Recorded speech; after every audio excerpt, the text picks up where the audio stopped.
5, 4, 3, 2, 1, 0. All engine running. Liftoff. We have a liftoff.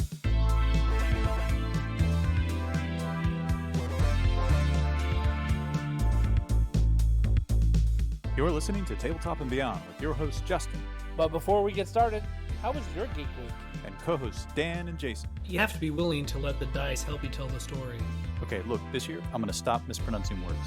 Join us as we cover board games to war games and beyond.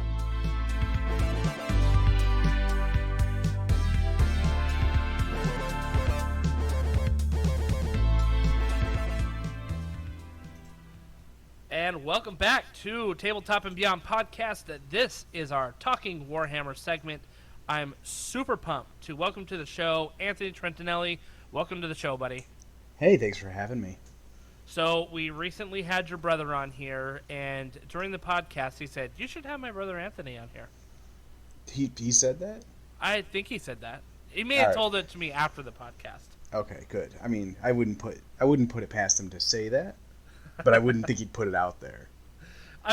That's kind of him, right? He's like, he wouldn't throw you under the bus like that. But whatever the case is, he definitely said, get my brother on here. And so here you are.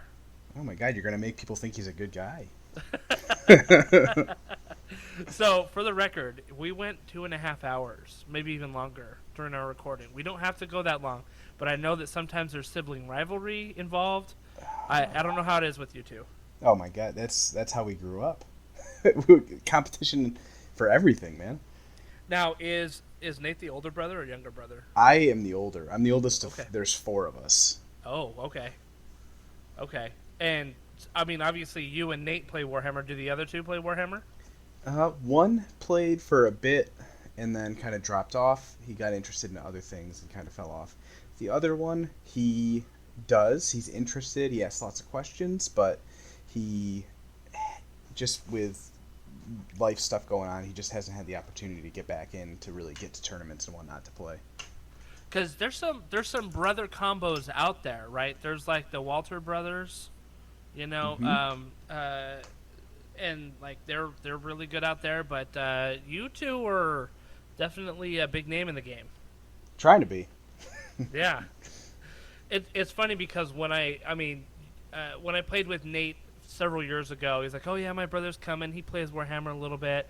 And next thing I know, this is like Nova Open 2019, right? Like I think you ended up getting like 6th place overall, yeah, or something like that. And I'm like, he plays a little bit, Nate. Like really? Like that's what you're going with here, you know?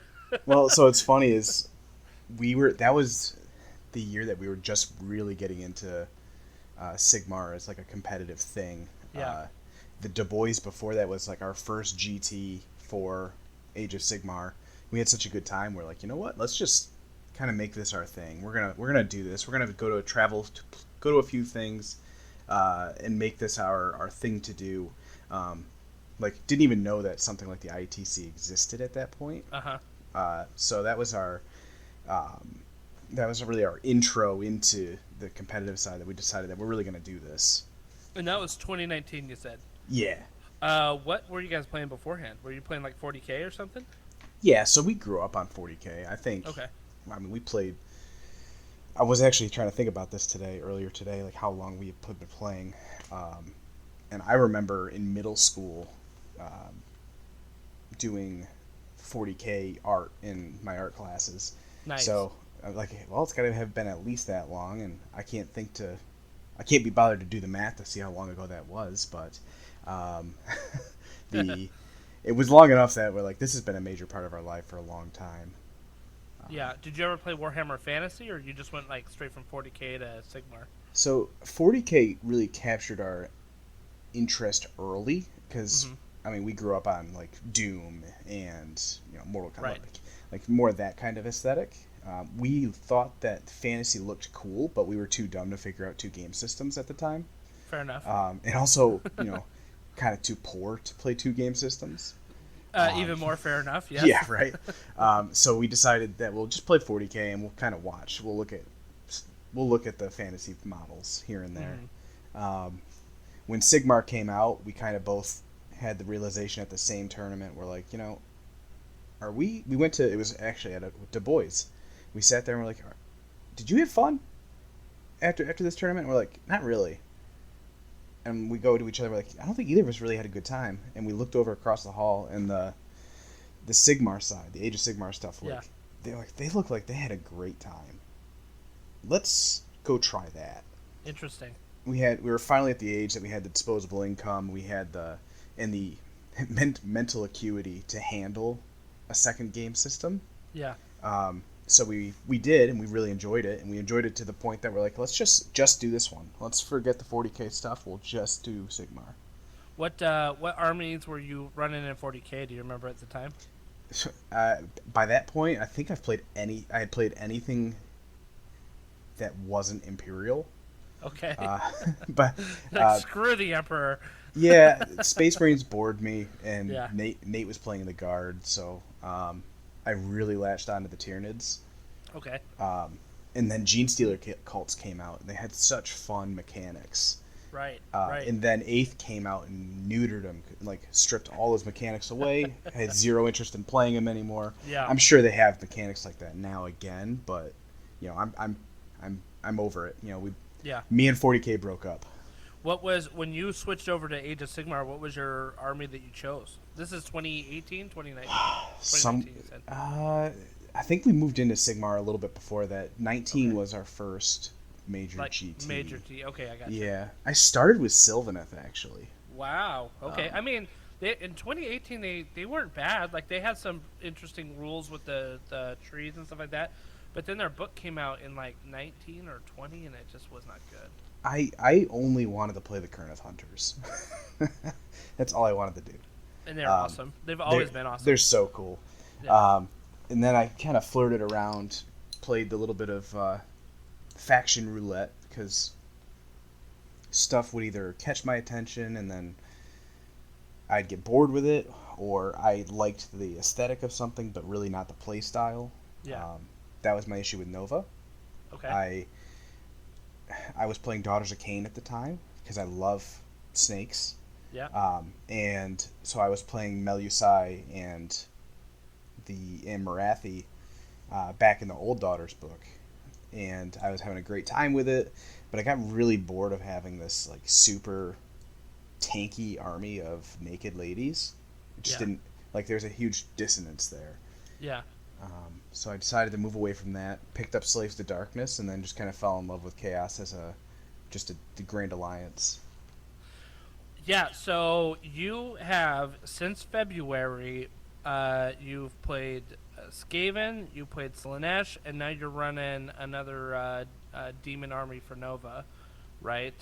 Yep. So we're talking 3 factions in about half of a year, and yeah, would not recommend.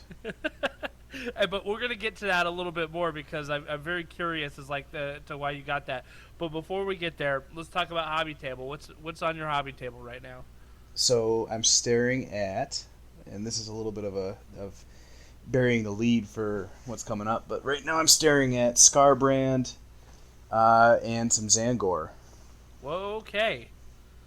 Interesting. Aren't those 2 factions that kind of hate each other, right? Like, Yeah, they don't Khorne like hate each Magic other. a lot. That's all of Chaos, though. They have a very tumultuous relationship with each other. Feels appropriate. So I'm seeing we've got 4 major Chaos factions, right? I mean, we're not counting the Skaven as the 5th god. We're talking 4. Yeah. And there's 4 Trentanelli brothers. Am I to read into that? No, I wouldn't read too much into that because I'm pretty sure I'm the only one that was into Chaos. I can encapsulate all of Chaos, and then they can fight over the rest. Fair enough. That's great. I've been working on about 30 Dread Scythe Herodins to bring to Nova, and so listeners to our podcast know that I was going to go the Bladegeist Revenant route. Everybody's doing that. Yeah, well, including your brother, and I know this because I was going to go to our surplus models supplier, and he had like 30 Bladegeist Revenants, and I call him up and he said, Nate just got it from me like 20 minutes ago. Yeah, that sounds about right. All right, well, just give me your Herodins then. The Herodins are good, though. They're really good. I played a game with them just the other day against Soulblight Gravelord, Mm-hmm. And let me tell you, they did their work. They were really, really, really good. And I fully believe it. yeah, they just like on paper, you're like, okay, I think they're gonna be good, but I didn't realize that in practice they're great. You know, They have so many attacks. I mean, the weighted dice, right? Like that always Yes. that always comes up. But then, you always look at it, you're like, well, they don't have any rend, and then you remember like they basically have built-in rend. It's just a Yep. question of how much. and it's almost even better rend in the sense that there's units out there that will negate rend, right? But when they charge and they get that negative to save, that doesn't count as rend. So you don't ignore that. Mm-hmm. And so especially when you've got them being babysat with like another model, I paired a bunch up with a Black Coach and a Spirit Torment, and so I got 3 charges into a couple of units, and just the Herodins just did their work after that. Yeah, You and I mean, know? even if you only get 1 rend out of it, or even none, as Yeah. long as they're not sitting on like a 2-up or a 3-up rerollable or something like that, like Yep. you're Yep. gonna cause enough failures. Yeah, it was pretty impressive. I was definitely happy with the result that I had the other day. So we'll see what happens. I don't know if I told you this over text, but I mean I just told you just now. I've been super busy, so that's the first Night Hunt game last week that I played with the new book, and I'm going to be taking them to Nova next week. So I'm like, Oh, brother, yeah. I've got a story for you coming up. So I'm like, I'm pretty sure I'm going to go 2 and 3 in the tournament, and it's only because the army is really good. Like, I'm so not experienced with 3-0, Hey, so we'll see how it goes. I'm there just to have fun, so it's going to be a good time. Perfect. Yeah. So you just went to Big GT up in Canada, didn't you? I did. A couple weeks ago now, beginning of this month. Okay. Went to the Season of War GT up in Canada. Yep. Run by titled Season of War, run by the same crew that does the YouTube channel, all the battle reports. Good guys. Know them outside of the game now too. Really like to hang out with them. So they threw on a tournament, their first one, and I thought, that's an easy one for me to get to. What city was it based out of? Yeah, it's the greater Toronto area. Okay. And we went. There was I think it was 60 some people in there, which is good, really, really good actually for like an inaugural event. Yeah, for sure. And I had a really good time. Like, it's always interesting to go and see like. I'm not in the Canada area. Right. So to go and see what they run, what they like to play as, it's always cool to see the differences, because as much as this game has become a global thing, because the internet lets us talk to each other from all over the place, Right. there's still a lot of regional variance. Yep. Yeah. So that was really fun. Everybody had a great time. Everybody was good. I just had a really good time, and that was the second GT I ran Slaanesh at. So how did you do at the GT? I went 4-1. 4-1. All right. 4-1. So as I do with most of our guests with their most recent GT, why don't you give us a little bit of the round by round if you remember it? Yeah, I should be. You should be able to remember it.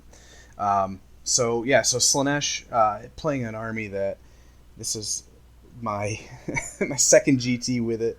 I just gotten fresh off the Summer Slaughter, and the Summer Slaughter was my first games in this edition and my first games with that army. Oh, really? So I was feeling much more prepared now that I had some actual experience with it. And going in, felt actually pretty confident with it. My round 1, I played against actually a guy who flew up from Florida to come up and play, and he was running an interesting Cities of Sigmar Living Cities list, but playing it the way he's actually supposed to. So he had like outflanking Sisters of the Watch. Oh yeah. Okay. So that like they're actually coming out from the board edge and there to shoot and not charge immediately after. So that was the first weird part. It was interesting, just because I haven't played the Living City in that way. Yeah. Luckily, I had Sigvald, and he had both a Phoenix and Phoenix Guard, and with Sigvald ignoring their ward saves, he made pretty short work of them. That Phoenix Guard not having that 4-up ward save. Oh, It's brutal for them. is not a good matchup for that. No. It was interesting because it was the first time I had come up against an army that also deploys off the board edge. Because I'm running Lurid Haze, right? So I get D3 units at the start of the game that come off a board edge in my first movement phase. And I had not come up against somebody who was also doing that. So I'm used to seeing somebody's whole, their whole force and where it's going to be arrayed. And in this case, I actually had to pull models onto the board before I saw where he was going to be. Interesting. Okay. But it worked out pretty well.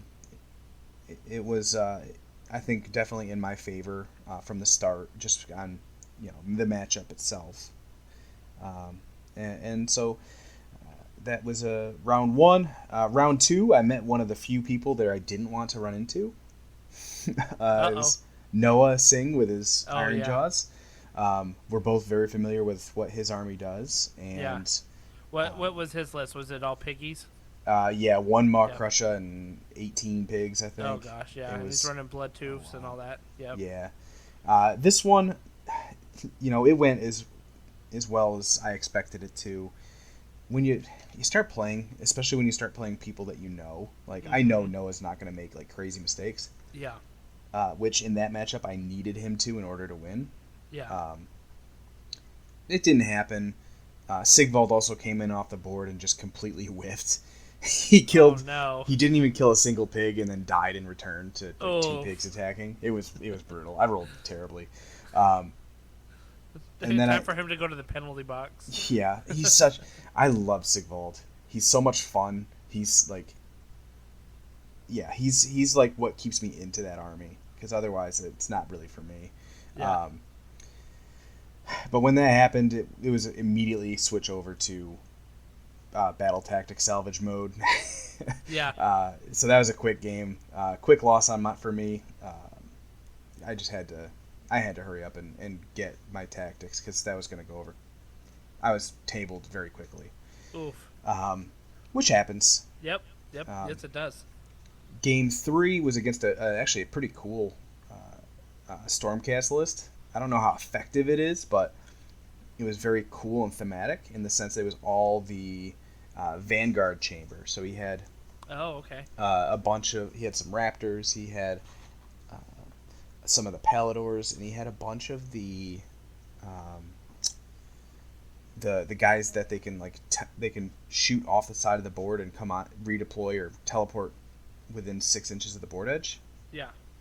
So like very hard army to pin down. But Sigvald came in, did his thing. He when you can come on in from a board edge and you get +3 to charge, like he can completely flip any situation. If your opponent isn't aware or doesn't have the units to screen out their important stuff, like he'll come in and he'll kill a unit of Vanguard Raptors. Yeah. So, that's really significant, because it's like, there are times where I'm like, okay, you're in ambush, you're coming out, right? Like, that's nice. I know you're 9 inches away, and I might gamble with the fact that a 9-inch charge isn't always the easiest to get, right? No. Even with a reroll, it's not always the easiest to get. But when you got a +3 to your charge, you have to respect that. Yeah, I just got to roll a 6, and he's a hero, so he can make himself re-roll it. Like it's very doable. And I feel bad for my buddy. I played him at Summer Slaughter, and I rolled boxcars twice in the same game. So for the charge roll. Oh my gosh! And his number of attacks is equal to his charge roll, his unmodified charge roll. So it was brutal. I did bad things to him. Oh no! Yeah. But yeah, so my round 3, it was a very fun game. The guy was very nice, but it just wasn't much of a matchup. Guy was fairly new to the game. didn't have too much experience. Had a cool list, but it wasn't optimized by any means. But we had a good time, but it wasn't too terribly competitive. I mean, he was 1-1 at that point, right? Yeah. Obviously, like if you're matching up with him in the third round, so it's hard to say. Like, I mean, obviously, I don't have the results in front of me, but like he probably, like Stormcast Vanguard, like they're not, there's no slouches, and if you get a good matchup with them, like they'll do really well, Right. They're just not as solid as the mixed forces or anything like that. Right. But yeah, so 2-1 day one. Going into day two, I get matched up into Ghosts, which is actually something I'm very happy about. Okay. The list I was running had 50 Blitzbarb archers in it, which means that I have 100 shots a turn. Yeah. And on top of that, I had a Kronspine, which meant that the ghosts were not able to just retreat and charge willy-nilly. Yes. And with all that in mind, it made it so that Kronspine could go hold up a huge number of his units, and then I was just able to pepper him off the board with archer shots over about 3 turns. Oh, that's frustrating. Yeah. I mean, I feel that. I feel that because the retreat charge mechanic is so important for the night hunt. It's huge. Because that dictates like all of their bonuses, all their army bonuses that they get. So if they're not able to do that, then that really hurts. Yeah, I mean, so fun fact: if you're struggling with Night Haunt out there, run a Kronspine. Yeah, no kidding. Just shuts them down. So that one went pretty well, and people, what I see, tend to completely underestimate Slaanesh because they've heard for so long it's a trash army, it's not good, it doesn't do this or that, and it's true. It's it's not Seraphon, right? But that doesn't mean that it doesn't have tools and it isn't usable, right? So I've enjoyed using it from that perspective. Yeah. I want to definitely dig into your thought process behind Slaanesh because they're not the old Slaanesh of 2018, 2019, right? Where you were running a 2-keeper list and summoning a 3rd or a 4th sometimes. They were a problem. Yeah, and they were just crazy. And then they got nerfed, and it's like, oh, everybody's all Slaanesh is trash, just move on. And I think it's interesting that you've been winning with them, Yeah, for sure. Quickly, my last game was against a guy who kind of is in a similar boat. It was a really good matchup for me. He had Kragnos, 2 Frostlord on Stonehorn, a Butcher, and 3 units of dogs for his battle line because he had whatever the little guy on foot is. Forgetting the name of it. Icebrow Hunter. Yep. And it went my way. I didn't need it, but the Purple Sun ate a Frostlord, so that made it significantly easier. Yeah. Basically, I bet he was not happy about that. Basically, his turn 2, he came in, he killed some Centigors, he hit my front line there of Centigors. And then in my turn, I was able to sun off a Frostlord. Not an even trade. No, the Kronspine got held up by the Kronspine held up Kragnos, and then I spent the entire turn shooting a Frostlord. Wow. He ended up surviving with a wound, which was annoying. Yeah. But then I just cleaned him up the next turn, and Sigvald, a Kronspine, and 100 archers killed Kragnos. Ugh. Brutal. It was brutal. That was brutal. One, just watching the board state, it was very brutal, and it was over very quickly. Yeah. So, I want to talk about your experience with Slaanesh. I want to talk about the Kronspine, and its uses in the meta. I want to talk about the Purple Sun, and its role in the meta right now. But before we do that, like we talked about before, you had 2 GTs with Slaanesh, Summer Slaughter, and the Season of War. Mm-hmm. But before that, you were running Skaven. Yeah. Right? And you'd been running Skaven for a little while, if I'm not mistaken. Yeah, from March to right up until the new book. Okay, so walk me through this. Why would you run Skaven up until the new book drops, and then not run it after that? Because I'm a weird man. You're I like the run... anti-meta, right? Yeah, pretty much. I just like running things that people aren't running. I like Yeah. going to an event and being like, oh, you're one of two Skaven players. You're one of two Slaanesh players. Right. But I think there is an advantage to it too. If you're running a faction that people aren't as familiar with, there's definitely that level of unfamiliarity that goes in your favor. You know, Yeah. They're not sure, like... They're not sure, like, they've seen log strikes. They know about what to expect from that, but they Yep. don't know what to expect from 50 bliss barbs. Right. Right. They know what to expect from Croak, but they don't know what to expect from a unit of 9 Storm Fiends re-rolling everything. Right. So, like, there's an advantage to that, but to be honest with you, the Storm Fiend list was purely based on, I saw Thankwall, I saw Storm Fiends, I'm like, I love these models, I want to figure out how to run them. That's awesome. It was 'Cause- gonna, it was gonna be just like, let's see what I can do with it. If I can pull some 2/3s, I feel like that's pretty appropriate. Yeah. And then it started doing well. Right. Yeah, And- like you were winning things, Yeah. right? Yeah, I took a couple GTs with it. The big one being, I took one out in Detroit, and then I took out Slambo, which was nearly 100 people, with the 9 Storm Fiend list. Yeah. And then a couple 4-1s too. Did you see people kind of copy that list after you started winning with it? So, yes and no. And to say that it was completely original is not true. Sure. Yeah. Because people had been running 9 Storm Fiends previously to that, but it had definitely fallen off before I brought it back. Yep. It's something that I spoke to, most of the lists that I come up with at this point are group projects, basically, Okay, that I do yep. with a few people that I speak to in my scene.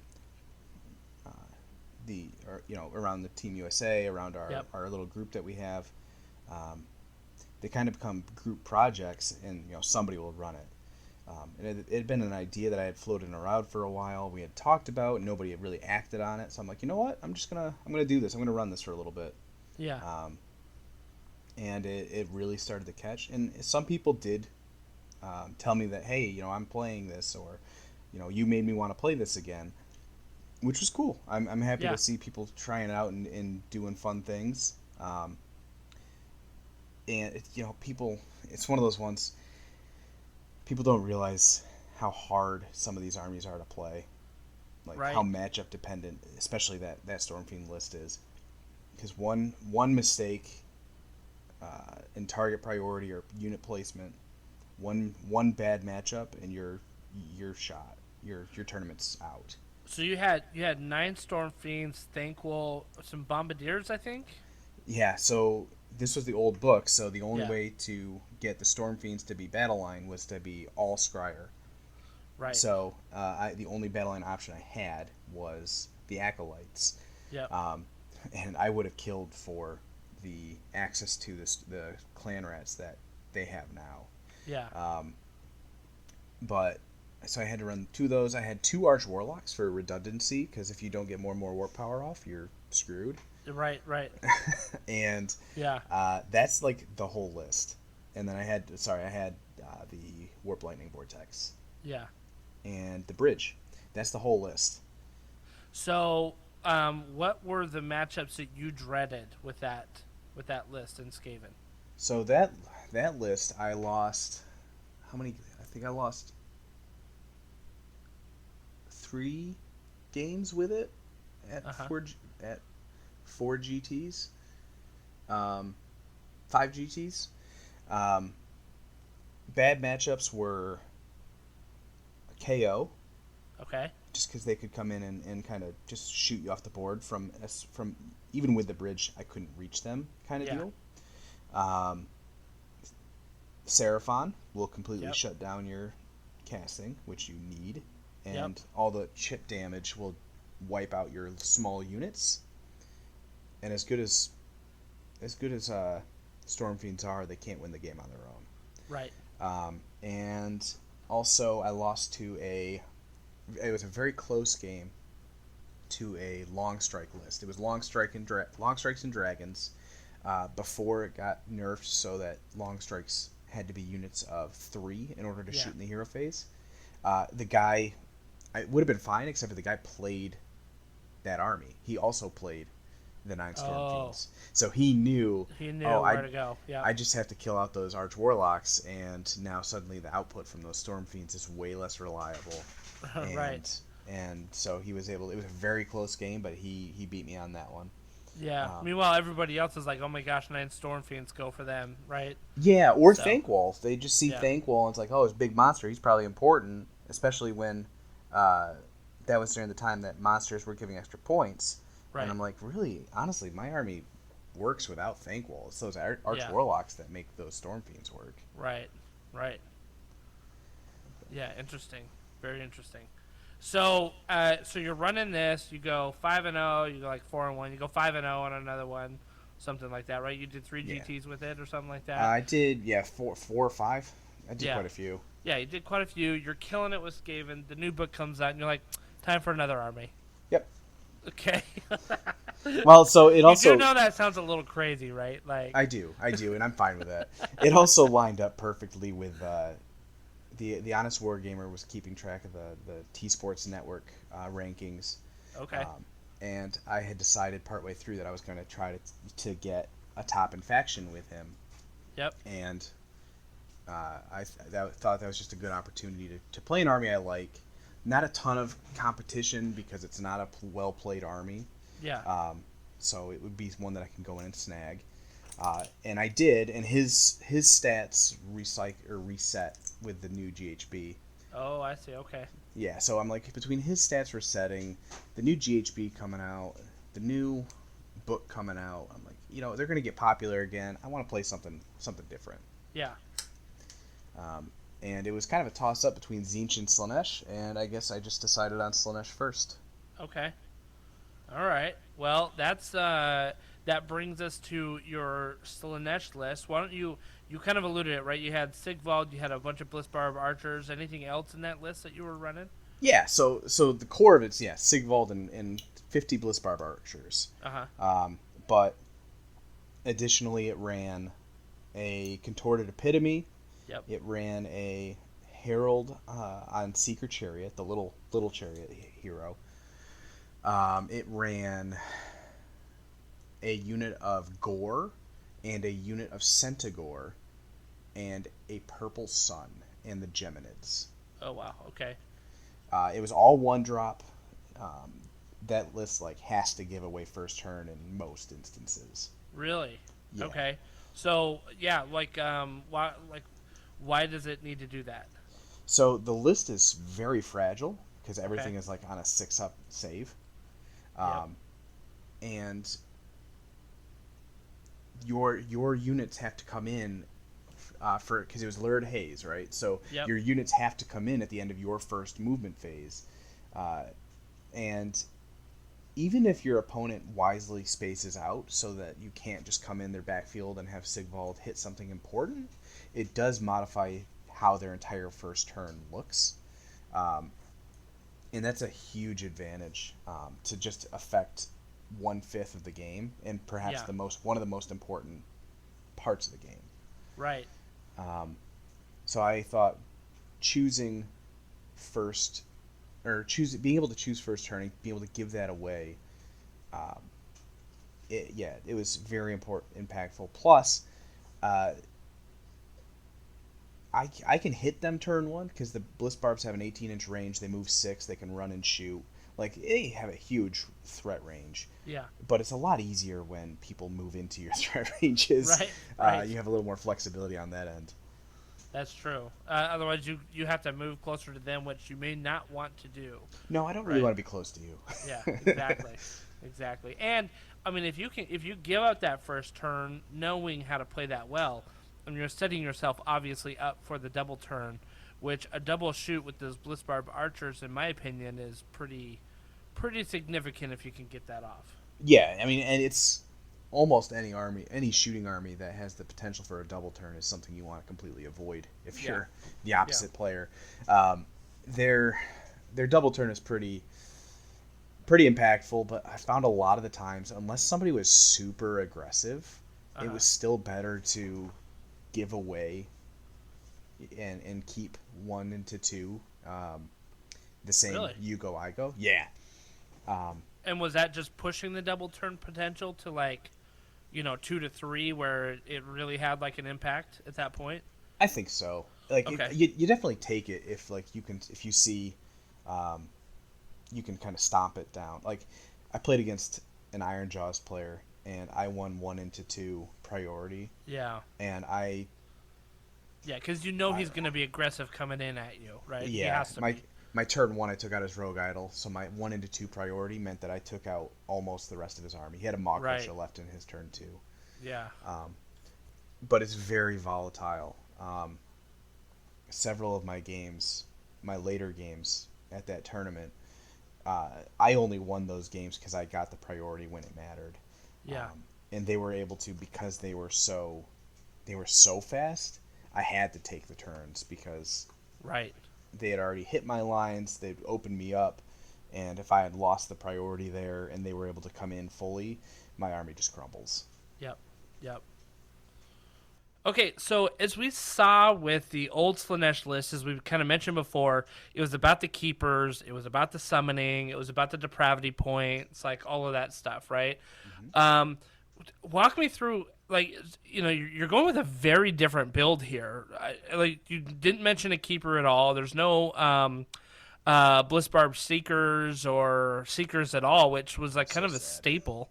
I think that's kind of a staple before, right? To have like those fast movers that could run in charge. You're not using demonettes.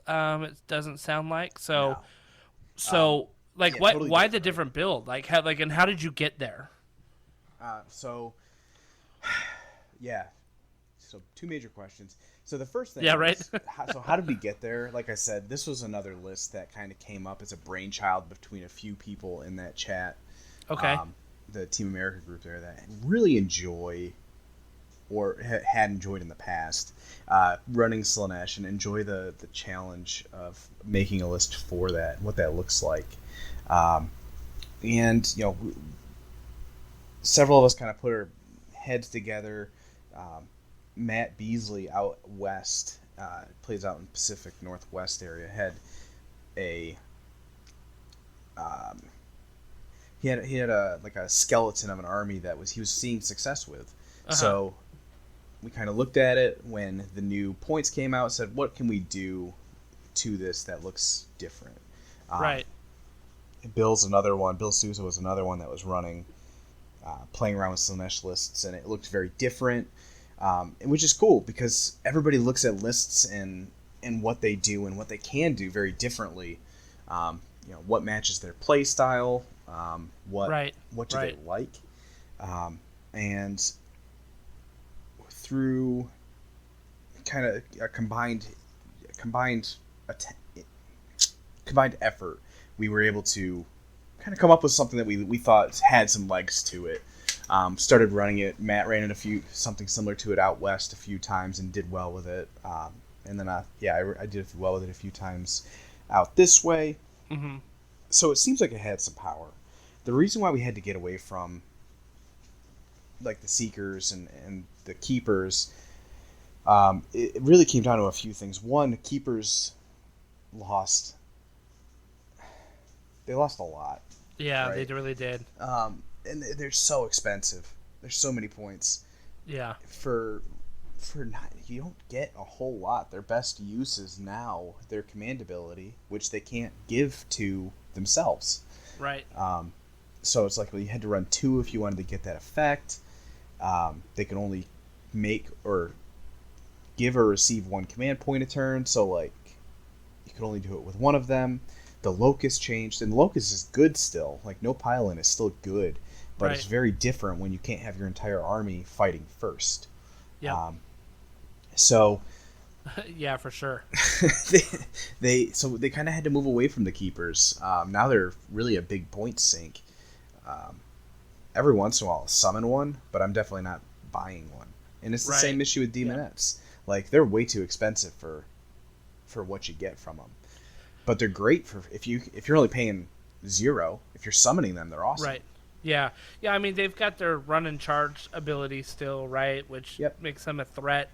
And they can definitely do some damage out there. But it seems like Games Workshop model on like how to make things expensive is heavily based on movement and the ability to run and charge and all that stuff. Like really puts a tax on them, I think. It should be, honestly. Movement is being able to get someplace is the Yes. biggest factor Yeah. in this game. Projecting But power. Yeah. I think they got very gun shy because of how much they broke the previous iteration of that book. Yeah. And they just completely overcosted everything trying to get the summoning right. Right. The points changes definitely helped. Bliss Barb Archers at 140 is actually a viable unit versus them at 170. It's Yeah. disgusting. Right. And Sigvald at 205 is actually something worth looking at. Those types of models are really hard to point correctly, Right. in my opinion. Like you look at like the Light of Eltharion, any of those like small models that really they just kind of do their own thing on their own, and like they're beat sticks, but they're also 6 wounds. Right. Yep. Like those are really hard to point because if you point them too high, they're gonna get shot off the board or even just fought off the board, taken off too easily, and there goes a huge investment. But if they're too low, It's way broken. yeah, like the output from a unit that's 200 points from that single model just completely dwarfs something you see in a unit of similar points value. Mm-hmm. Is 205 correct for Sigvald? Outside of Lurid Haze, I think it's a big question mark. In Lurid Haze, I really like him. Yeah. So it sounds like you had a bunch of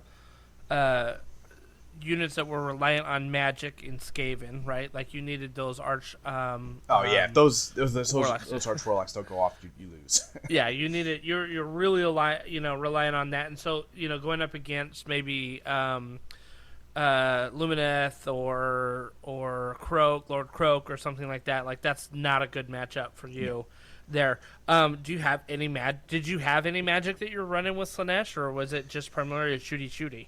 It's primarily shooty, but it does have some magic that is there to buff the shooting. So Okay. the Epitome is the big one.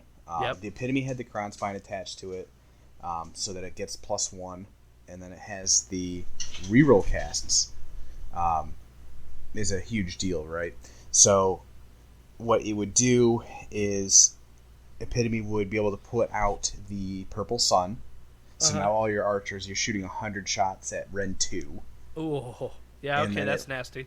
It also has the really good War Scroll spell of Overwhelming Acquiescence, which says it goes off on a 7. D3 units within 24, you get to reroll hit rolls of 1 against. Wow. Which makes your archers who are hitting on 4s, sadly, much more reliable. Yep. And it just says friendly units. It doesn't say Hedonite units. Oh. So when you're running a Kronspine in there, it That helps counts. out Yep. him too. Dang, that's amazing. Because it makes that 4-up feel like a 3-up right away. If not a 2-up sometimes, depending on how well you do your reroll. Yep. So, yeah, that's great. So you get those in, and those are things like those make it very reliable. But if you don't get them, it's not like game ending because Yeah. you still have the weight of dice to push Yep. through some damage. Yep, for sure. Definitely. So you run this at 2 GTs. You're like, hey, I'm killing it. I go 5-0 in one time, 4-1 in another, right? Mm-hmm. And then you say, nope, time for a new army. Yeah. So I'm sensing a pattern. I went all last year with just Slaves to Darkness. Probably my favorite Chaos faction. Had a really good time with it, but at some point it's kind of fun to go and experiment with different things and see things because as much as I love Knights of the Empty Throne, you know, once you're getting up 50, 60 games with it, it's like, all right, like I can look at the board, and for the most part, as long as you make the sane play, I know how this game's gonna go. Right. And that kind of takes out some of the fun of it. Like I want there to be exciting things to happen. I want there to be things that I didn't expect, or to see something new. Like my love right now is Scarbrand. Yeah. I ran him at a RTT yesterday, and I'm just like, I love like calculating, tallying up how many mortal wounds he does. It's just those little moments of hype is what gets me into this game, man. Yeah, definitely.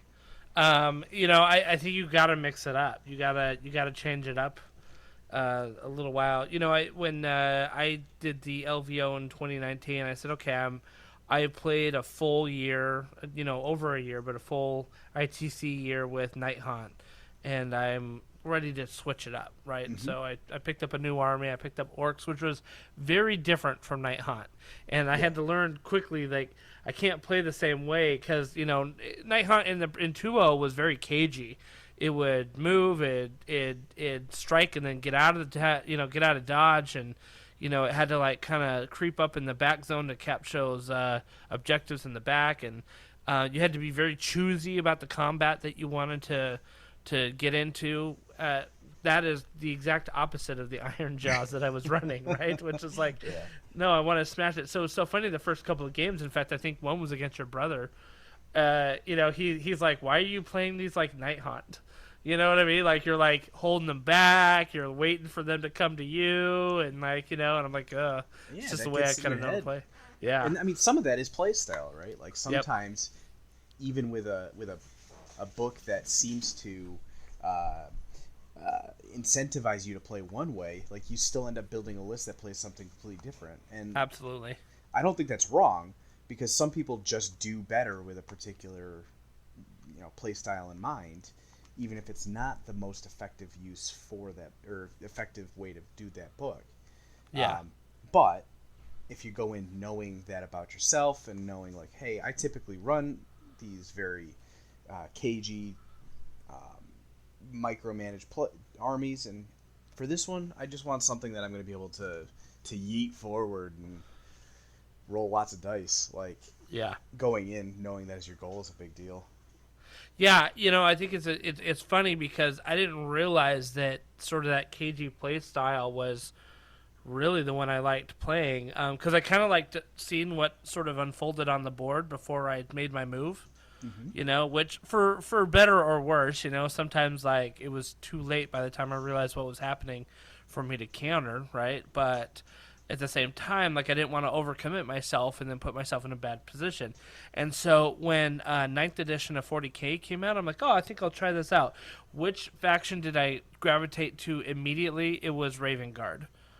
You know, and I didn't even know what Raven Guard was, but I'm like, oh, they have like a, you know, ambush capability. They can set up. They can get, you know what I mean? They can disappear and move. I'm like, that sounds very familiar. I think I'll go with that one. And it's just basically Space Marine Night Haunt for me. Yeah, you know? and that's fine. Like if you know that about yourself and that's what you enjoy doing, that's what you should do.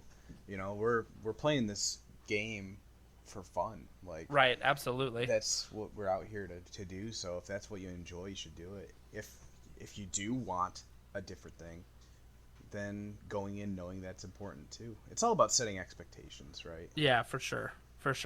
And I mean, I really did enjoy playing Iron Jaws afterwards. They are fun. You know, because it's just like, I mean, who doesn't love just bashing and, you know, smashing and bashing, and who doesn't love the Mighty Destroyers mechanic? And, you know, it's just so much fun with it.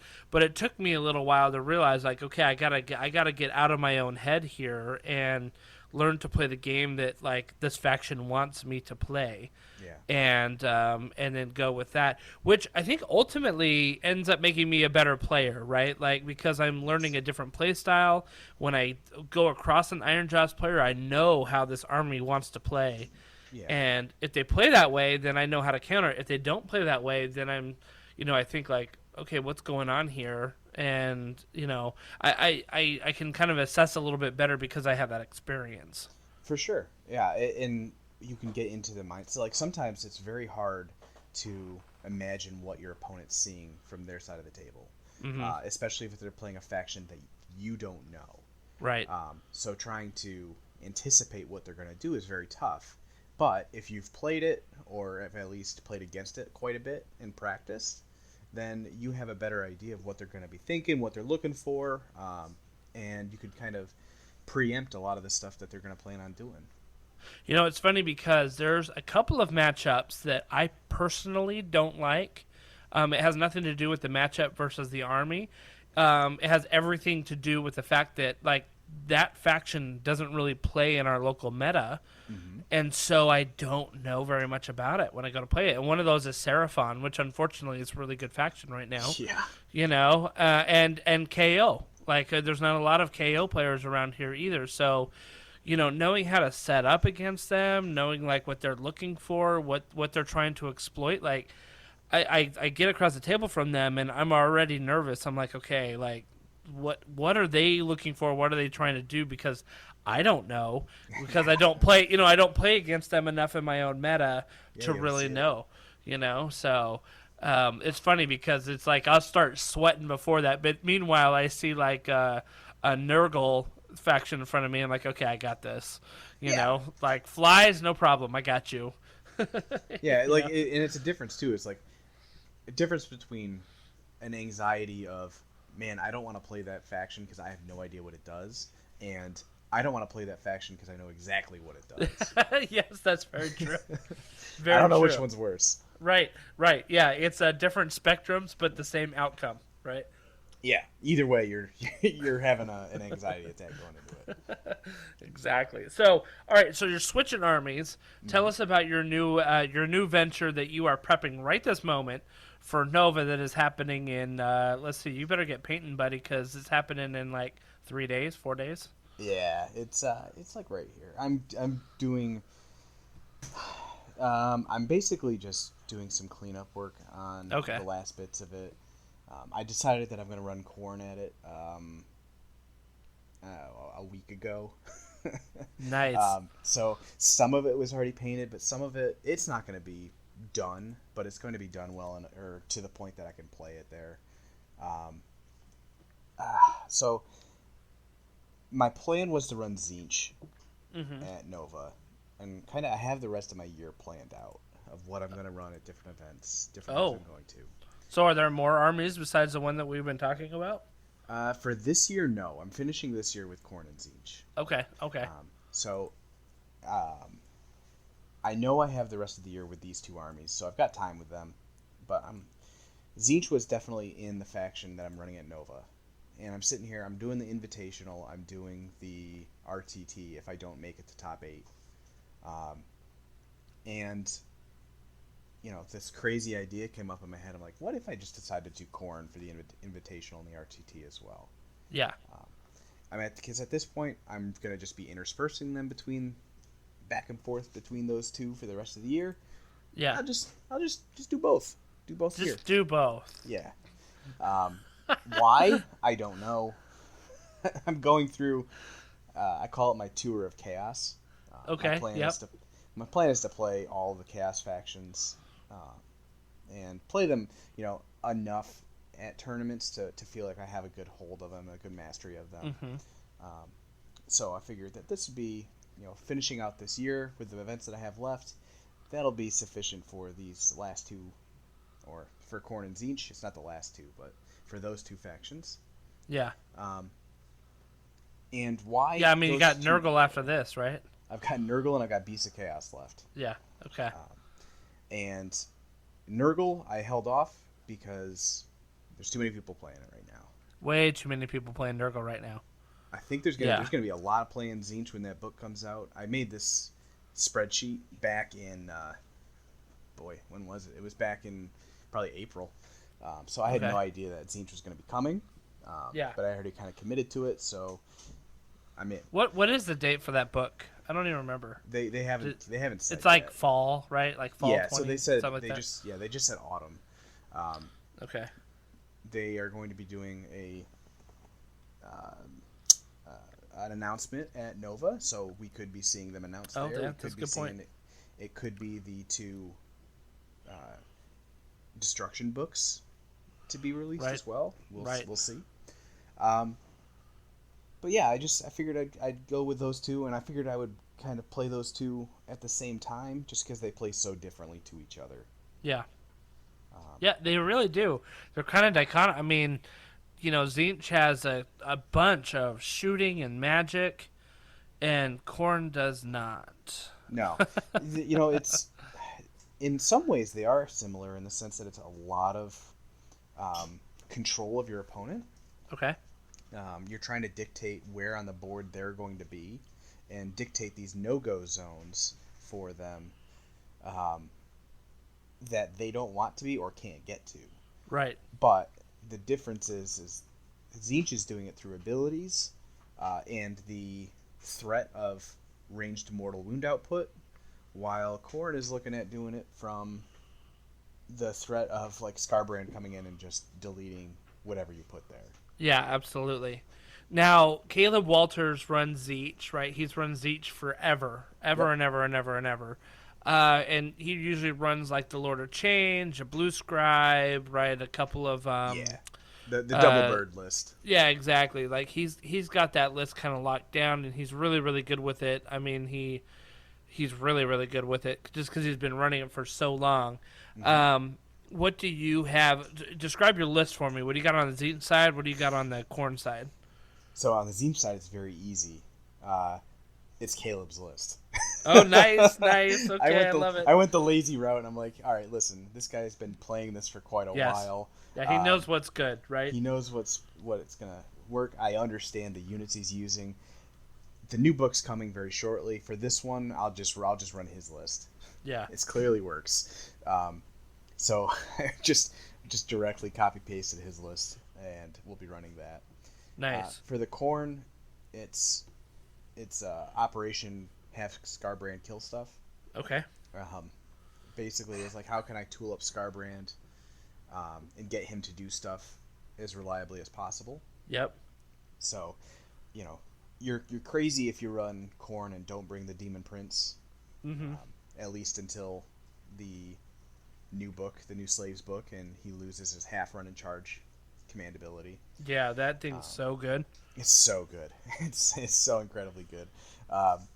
So yeah, I'm gonna use that for as long as I can. And otherwise, it's like Blood Secretor and Wrathmongers to give him extra attacks. Yep. Unfettered Fury to get him to pile in from 6, so he can just guarantee combats or stay safe in combats if I have to activate first elsewhere. I'm running just minimum Fleshhounds as my battle line. Okay.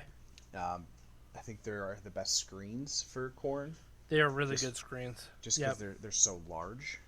I lost a game at the Nova Open last time I played because of those stupid Hellhounds, right? Like they had screened so well that like when I tried to pile in, I was literally half an inch away from winning that game. Yeah, they're very very important. Yeah. It was really well. The guy did a great job with those. Just those oval bases, like they're the ideal screen size, right? They're those because they're a unit of 5, so they get around the coherency issues. Yep. And they're larger bases than your circle bases. So because they have the oval cavalry bases, basically. Yeah. Right? Yep. Mm-hmm. So they're super effective for that. They also interact with the 6-inch pile-in from the Bloodthirster to potentially deny some. There's some ways to deny some battle tactics if the situation arises there. But then also, what else am I running in this? Oh, the other important part. This also has a Kron Spine. Ah, okay. Interesting. Just because nothing in the army is survivable. It all just dies to a stiff breeze. Even Skarbrand. Yep. 14 wounds on a 4-up does not last long in this edition. Right. So I need something that can go and be a bully piece. So he's making another return in another one of my lists. It's kind of a pattern. Yeah. Well, I mean, there's something to be said, and especially like when you know that it can shut down certain mechanics for several armies, like the idea that you can't retreat, the idea that it gives you modifiers in your attacking and defending and all that stuff. Like it can be a big deal. I think a lot of people kind of overlooked the Kronspine because it was part of that. I think it was a wonky box, like that box at the. Yeah, You it know, was one that- of those terrain boxes, right? Yeah, and it was like, okay, cool. Like this is way too much money for what you're getting in this thing, but then it Yeah, has a Kronspine, and you're like, okay, that's But we live in interesting. a world of 3D printers, Right, exactly. and he's about to be released on his own anyway. He's very Yeah. cheap, actually.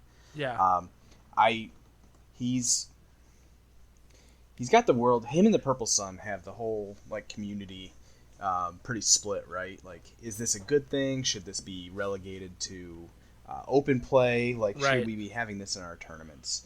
And I think the Kronspine is similar to the old book.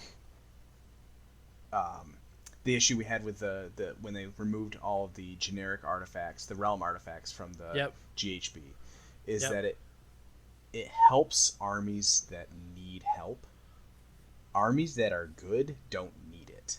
right. like- I agree with that. You're in Seraphon and Daughters, you have better points in your own book that you could spend 400 points on.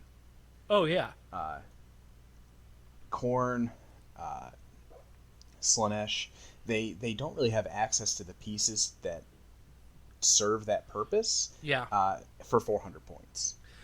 Yeah, I definitely think that it fills a gap that was, needed for certain armies. Like even like Nighthaunt, man. Like they don't have like a big baddie out there that you're going to spend a lot of points on. I mean, I think right now Lady Olinder might be the most expensive model in the line in the faction.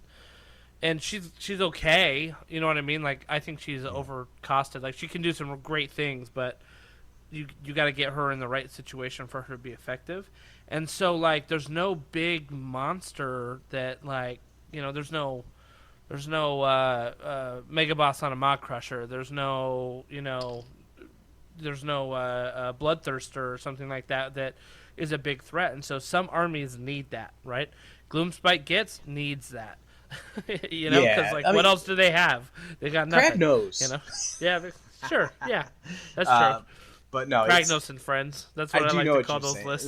And, I agree. It's something that I don't think Kronspine's breaking the game, and I think you're starting to see not too many top performers with it. I could be wrong on that, to be honest, but I'm also maybe Kronspine blind.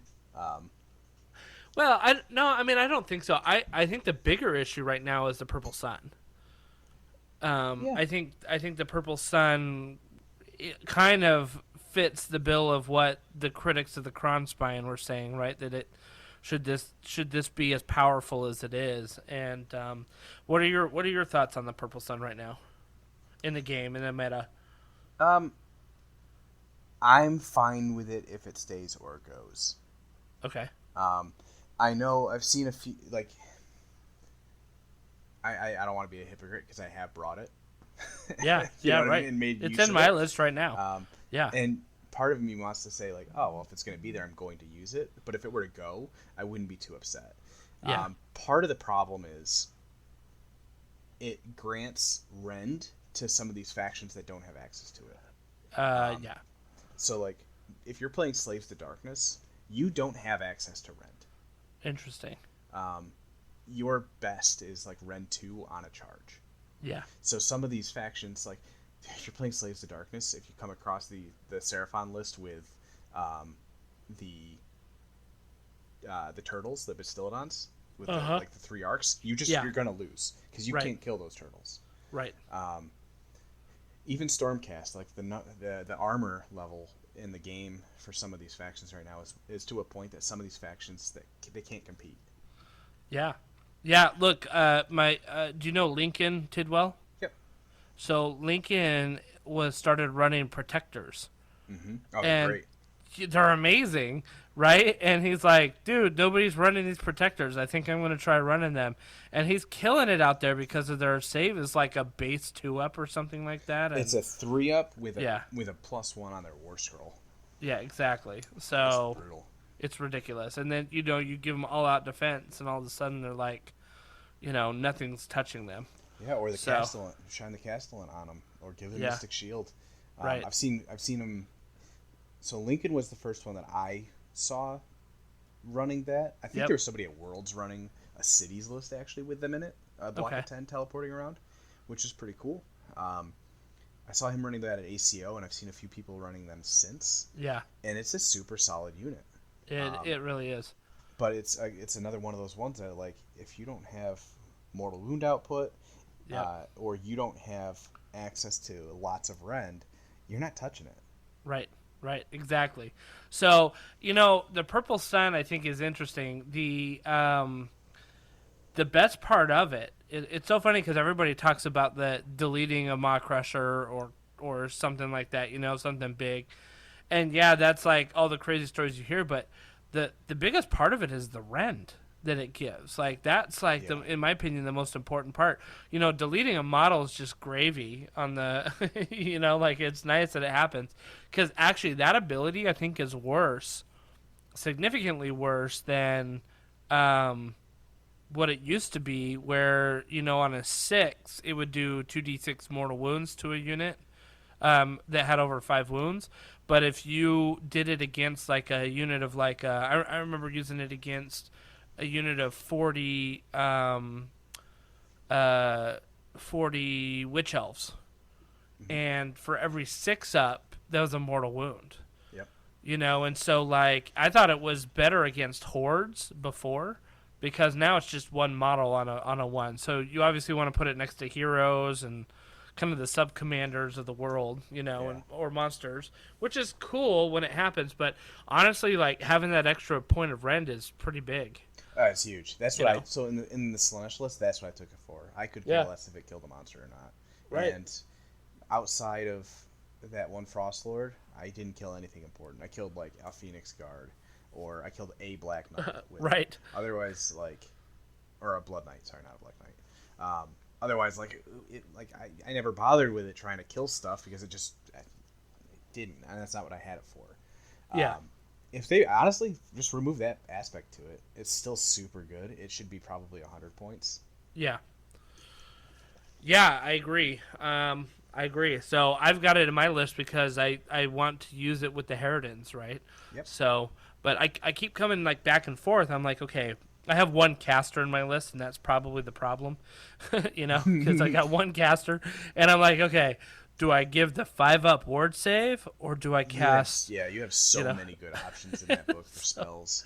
Or do I go with Purple Sun? In the last game that I played, I'm like, give me the ward save, Yeah. because that was what I needed at the moment, and I never even pulled out the Purple Sun, but And that's whatever. And that's a good counter argument, right? Like, Yeah. some factions, some armies, they're better off without it. They're better off without a Kronspine because their army is built to play a different way, or Right. their army rewards play of a different style. So it doesn't become too problematic. But on the flip side, you always run that chance of you're at the table and you're playing a game and you should win this game, and somebody rolled a 1 and your power piece is gone. Yeah. And it just it turns the game to a loss that shouldn't have been. Right. And for that, I think that effect maybe could go. I mean, maybe make it a 1-inch radius, and you get to pick one unit, not all units within that range. Right. Or cut down maybe it has to start within 3 inches instead of 8 inches of the caster. Something. Yeah, and I mean, like, the idea of just deleting a big old like Maw Crusher too, like that totally sucks. And I liked the mechanic before where it was 2d6 mortal wounds, because you could still do like 10 to 12 mortal wounds on a Maw Crusher, and that was devastating. But you had to roll for it, you know what I mean? Like after you got your 6 up. So, I thought that was a little bit more realistic, I guess. Rather than just a straight up like yoink. Yeah. Yeah. I mean, listen, there's always been the problem things in in this game, right? Yeah. You know, we've always had problem factions. We've always had factions that were way too good. Yeah, yeah. At least this being a problem is something that everybody has access to. That's true. That's a very good point, right? It's not, we talked about the Slaanesh Keeper list. Like, that was the always strike last issue, or the Terror Geist always strike first, right? Like, I mean, that was just those factions. It wasn't like everybody could use it, you know? I mean, on the flip side, that also means that it's potentially super prevalent. There's no, you go to a tournament, like, oh, if I can just dodge, for corn, I'm like, if I can just dodge shooting, I'm in a really good spot. Yeah. Because everybody has access to it, it's very hard to dodge that sun. Yeah. Yeah, definitely. Definitely. So, one thing before we wrap this up, I want to ask you about the ITC. Because right now, my friend, you are ranked number 2 in the world. And I say world because, the ITC is the world. ITC is the world. No, it's is. the U.S. They don't use the ITC out. Okay, all right. Well, it's like the World Series in baseball, right? Like, sure. We call it the world, but only because nobody else is keeping track. Exactly. So you're number 2. You are literally 6.63 points behind Gavin and Gregor for first place right now. How do you feel about that? I'd be lying to you if I said I didn't pay attention to it. How many times a day do you refresh that list just in case? No, that I don't do. So my original plan. We'll go back. We'll go way back, right? Way back to that 2019 Nova. I didn't know there even was like tracking for this game. I was just super happy to be there and to have done well. Yeah. I'm and you probably get this from Nate too, we're a very competitive family in general. Fair enough. The second I learned that there's a leaderboard and like things being kept track of, yeah, I'm suddenly like, it changes my entire outlook on that. That is so funny. So once I did that, I learned that. Now, I don't really. I never went out with the intention to do well in it. I never went out with the intention to even care about overall. I'm like, I'm going to play bad armies on purpose. I'm going to try to get maybe some best in factions with those armies. And maybe if things go right, I'll get best in faction or best in Chaos Grand Alliance. Like, that'd be sweet. Yeah. And then things started falling into place to get over, or that I was up there with best overall. I'm like, I'm not going to get too invested in this because there's a lot of time left. There's a lot of stuff in the season, and I refuse to switch over from my plan. Right. Now, luckily, again, the Zinch stuff is carrying in, so if that book ends up being good, like, that just actually works in my favor. Yeah, but, definitely. I had these goals set, kind of like I was saying earlier. It's all about setting expectations and setting appropriate goals. I had these goals set at the beginning, and that's what I'm going for. If IT stuff works, ITC stuff, like, overall works out, awesome. If not, like, my main goal, and I'll be super happy if I hit the goal for the best in factions that I'm looking at in the Chaos.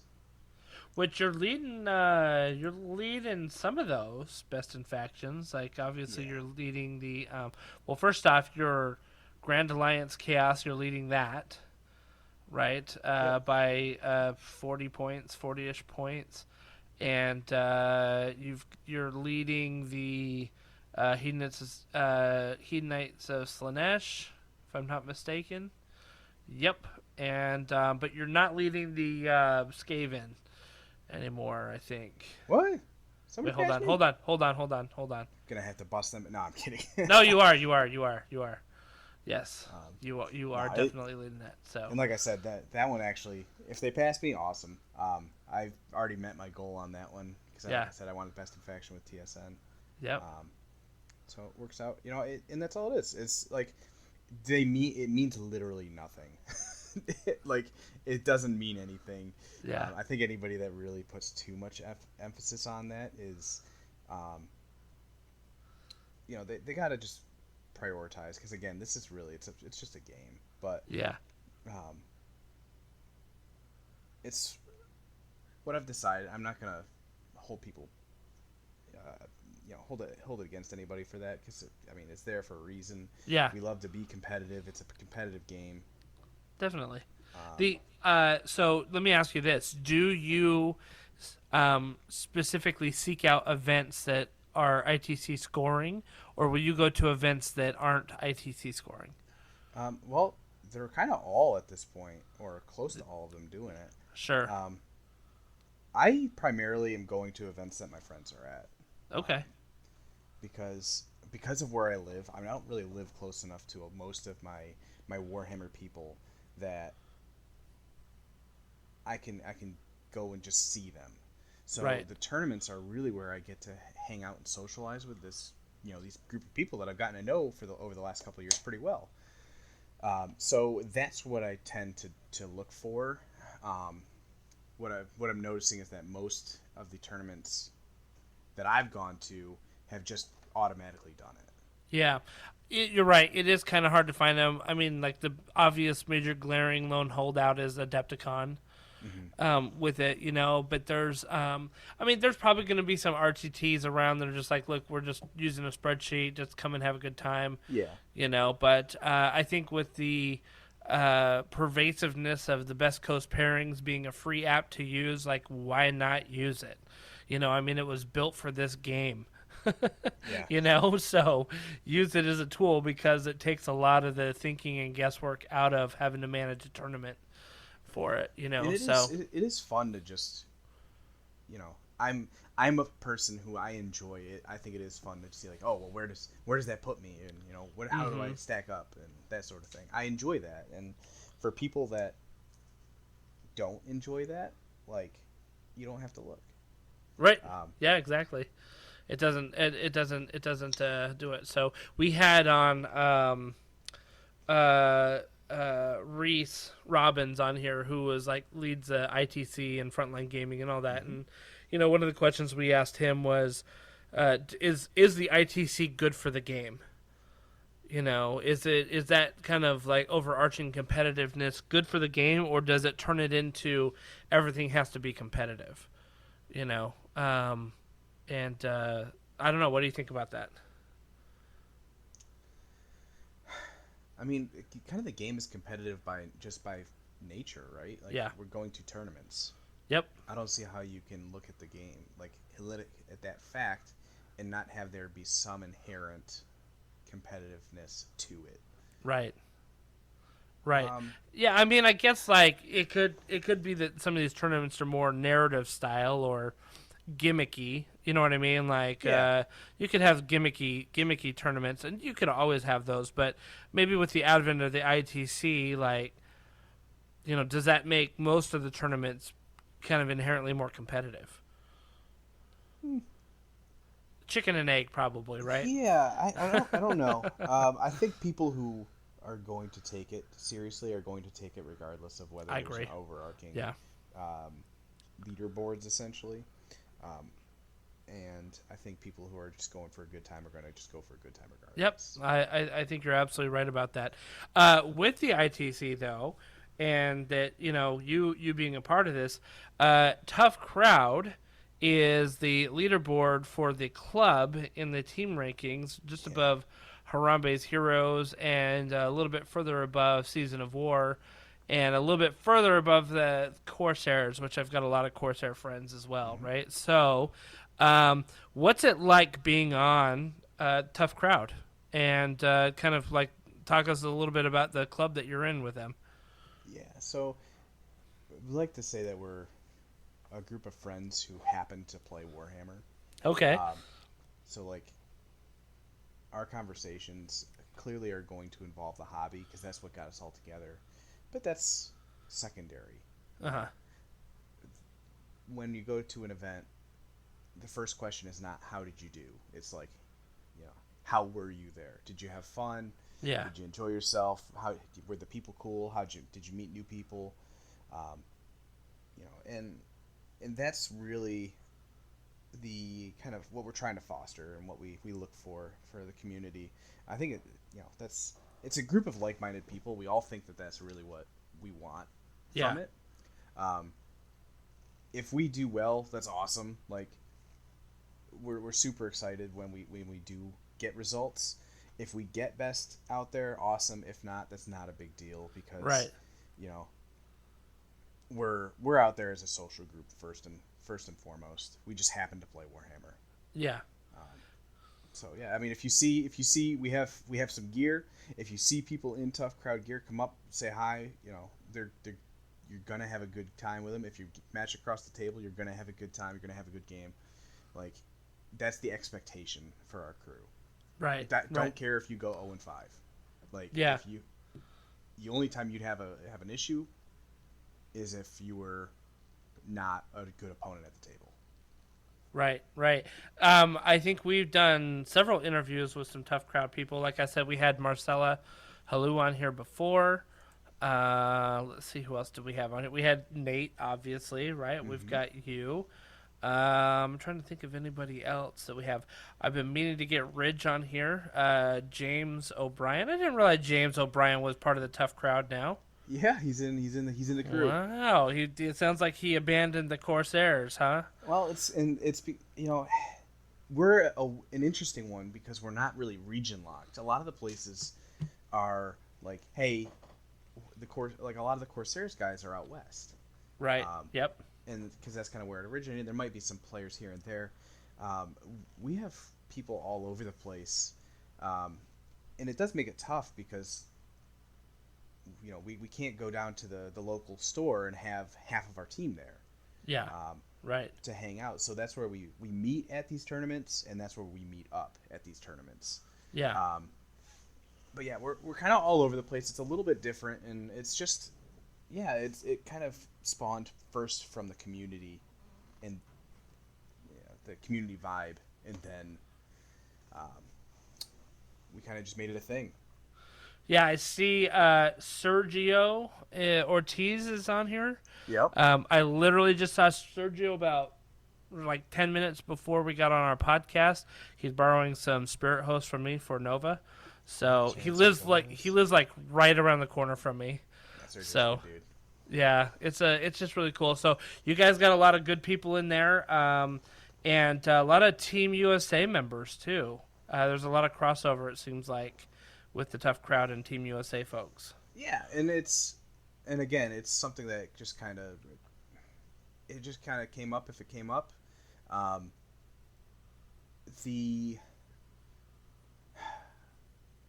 We hung out before Team USA was a thing for most of us. Right? Yeah. Yeah, for sure. Several of us were we were already involved in this group that became Tough Crowd before Worlds and before the team was even a thing. We kind of got brought in the sense of they said, hey, you should look at this, you should go talk about this, and at least be involved in the community on that end of it too. And yeah, it just happens to be that a few of us are involved in one way or another with the team too. Yeah, very good.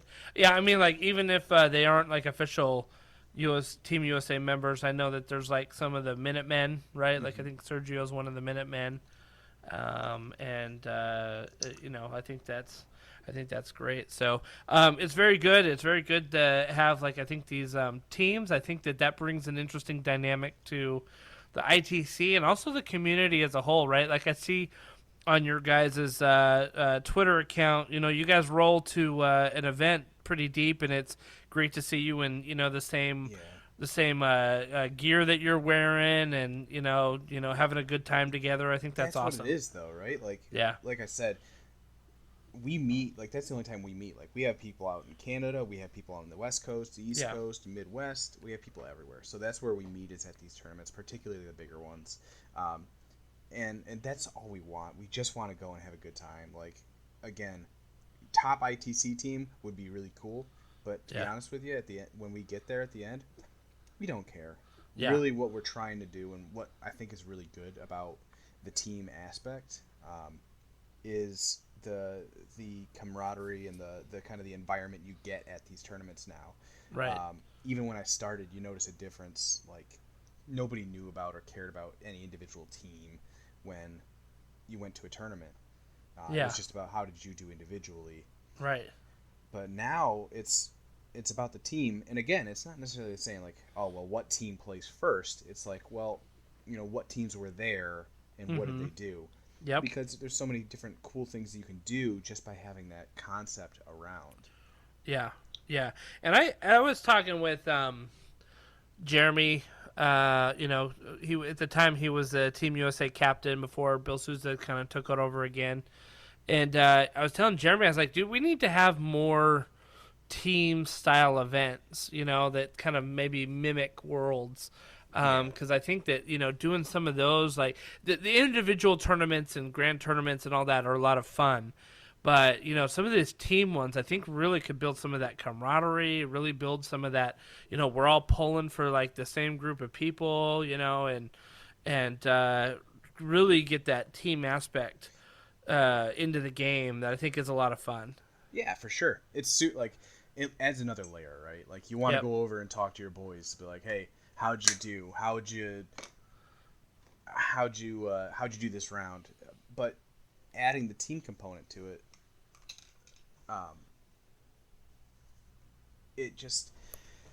it elevates it further, and not because you're trying to say like, well, we want our team to place highest here. Right. Like, that's always fun, whatever.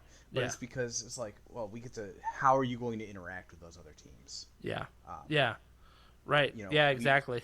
We see there's quite a few of us on the East Coast for Tough Crowd, and there's also Wicked Dicey on the East Coast too. So there's a lot of crossover there. We'll go to events, and there might be 7 of each of us there. And so it's really cool to just interact with and kind of have a little friendly competition between the two. Yep. But then because you see each other at these events, you hang out afterwards, or you go to the bar together, you go to get dinner together, and you expand your circle, and you are enticed to interact with people that you might not have previously. And I think teams make for a better tournament environment for everybody. I do too. I mean, just like even going around, some of these grand tournaments, you'll run into a group of people. You're like, hey, who are you guys? Oh, we're the Basement Wargamers. Like, oh, very cool. Like, what are you playing? What are you playing? What are you doing? And you run into like, oh, here's the Corsairs, and here's, Tough Crowd, and just, like being able to kind of say, oh, like this is the group, and I would say like I don't think I've ever met anyone who has been like unfriendly.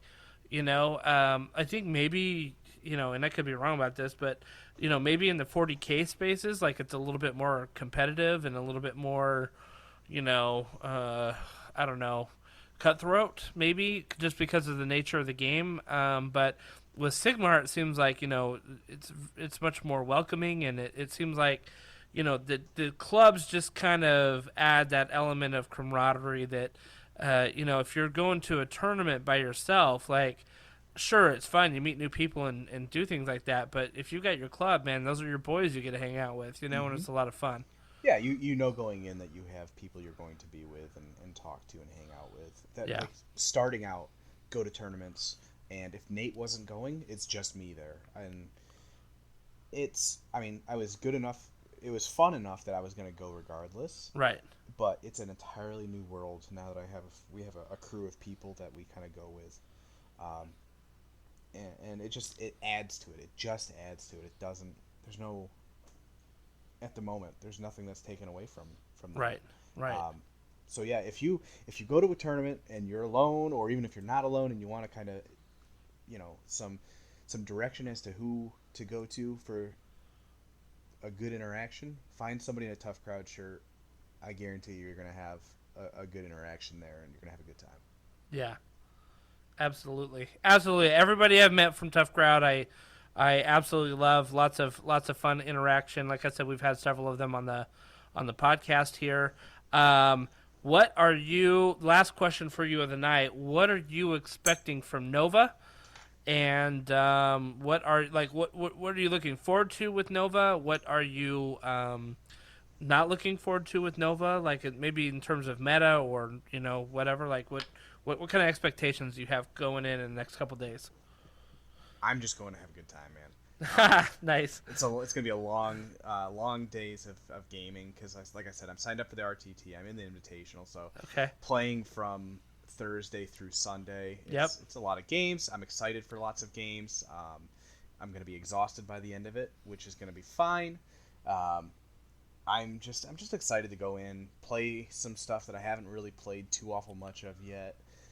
See some people that I haven't seen in a little bit, just because tournaments haven't lined up or people have had to drop.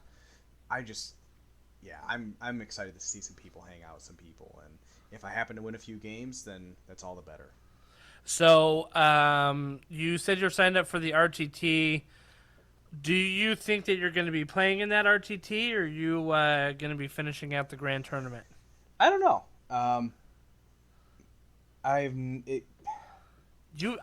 Of all the people I've talked to, you've probably got the best chance of making that top 8, just with your track record. It's so hard to say, man. I feel confident I'll do decently well.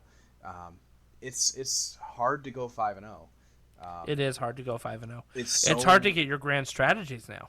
It is. It's so matchup dependent. There's a lot of luck that can just kind of come in and swoop in and take out that expectation or that hope from you. Yep. So to say like whether I expect to or not, it'd be great if I did make it to top 8. If I don't, that's fine. As long as I have good games, I'm happy. Yeah. And if it means that also means that I get to play Corn. Nice. I get to play Corn again and maybe throw Scarbrand at some people, so I wouldn't be too upset with that either. Yeah. Well, on Thursday you'll be running you'll be in the Invitational. I'll be running the Warcry Grand Tournament. Okay. So I'll be there, but not playing that day. I know that the Doubles is also going on that day. Yeah. But I'm not playing in that. Yeah, I know Doubles is great. I decided to run a Warcry Grand Tournament because there wasn't a competitive tournament for it, and I don't know if you have had the chance to play Warcry. I know you've been pretty focused on Age of Sigmar and all that, but it's a lot of fun. So I haven't. I'm not opposed to the idea of it, but So where I'm at in the middle of upstate New York, there is nothing around me. Yeah. I went to an RTT this weekend. I had to drive 3 hours 15 minutes one way for it. Ooh, okay. That's how I get games in. Yeah. So Warcry, as much as I would love to be able to play some of the more specialist stuff, we don't have a large enough community around me to get it going. Well, it's crazy because Warcry launched during the pandemic. Basically it came out in 2019, and just as they were about to start saying hey, here's some events that you can start running, literally everything shut down, right? So it kind of lost its footing, I think, in terms of being a competitive game, because people were still getting games in with Warcry over the pandemic, but it was all narrative driven. And they just kind of play with a buddy at their house or whatever. There was no real events or anything. So imagine if Age of Sigmar launched and all of a sudden we couldn't play at game stores anymore. You couldn't have events anymore. Well, if you're going to be playing at your house, you're just going to be kind of playing at your house and pickup games. You know what I mean? Yeah. It's really not going to be that competitive. And so I think it's kind of coming back, finding its footing. But that was one of the focuses that I had was I want a competitive Warcry game because people need to see it can be competitive. It can be, hardcore list building that you do rather than just kind of throw some stuff together and have a fun narrative time. Sure. So we're going to do it. It's going to be a lot of fun. It's funny because it's hard to, it's we need to start setting up a regular night around here for Warcry to attract those people that want to play regularly, because it's hard to find games other than my friends that play. Sure. So it's kind of interesting that way. So, but I look forward to seeing you, sir, in just a few days. Yeah, I'd love to be able to put a face to the name, right? Yeah, definitely. And I'll find you through Nate, because Nate knows me. I know Nate, so. Perfect. And you kind of look like him, so I might end up finding you before I find him. Yeah. So no, it's listen, we went through that was all of our childhood, get mistaken for each other, and yeah. That's great. It never changes. That's how it is. I'm the oldest of 6, and so it's like you could, you knew exactly who the Smith boys were, Yes. out there. So, yeah, it was all good. It was all good. So, yeah, I look forward to seeing you. Good luck and the best of luck at the upcoming tournaments that you have. Thank you. I know that there's going to be some great games going to be played. So, I hope you do very well, and I'd love to have you back sometime and give us a report of what new faction you're going to be playing in the next 6 months. So Yeah, this is fun. So, all right. Well, thank you so much for coming to the show. Thank you everybody for listening to us. If you like the show, give us a like on your podcasting stream, on social media. Share us with your friends, and if you're listening on iTunes or Google, please give us a rating review. If you like it, give us as many stars as you feel we deserve, because that really helps us with algorithms and all that stuff and being found. So we appreciate everybody giving us the support that we have, and I hope to see a lot of our audience out at Nova as well. So until then, keep the dice rolling and have a good night.